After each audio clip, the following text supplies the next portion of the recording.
आम सा घर, छोटी सी फैमिली माँ और उसका बेटा। माँ ने सारी जिंदगी मेहनत मजदूरी करके बेटे को पढ़ाया लिखाया। अक्सर माँ की आंखों में धुंधलापन रहता, नजर कमजोर थी, मगर कभी शिकायत न के बस एक ही दुआ मांगती, ए अल्लाह मेरा बेटा कामयाब हो जाए। वक्त गुजरता गया, बेटा बड़ा होकर कामयाब बिजनेसमैन बना, घर खूबसूरत गाड़ियाँ, शानदार शहरत भी मिल गई।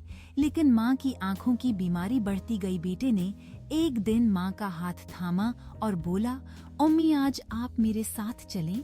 गे माँ हैरान सी, मगर मुस्कुरा के बोली, बेटा जहाँ तू कहेगा वहाँ चलूं। गे बेटा माँ को अस्पताल ले गया।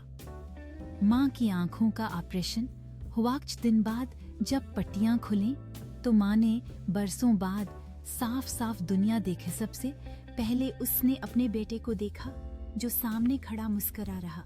थामा की आंखों से आंसू बहने लगे। उसने बेटे को अपने बाजुओं में भर लिया और कहा, बेटा मैंने सारी जिंदगी तुझे देखने के ख्वाब देखे थे और अल्लाह ने वो ख्वाब पूरे कर दिए। बेटा माँ के कदमों में झुक गया और दिल ही दिल में सोचातनिया की सब कामयाबियाँ एक तरफ और माँ की मुस्कुराहट एक तरफ। सबक माँ की दुआएं कभी खाली नहीं जाते।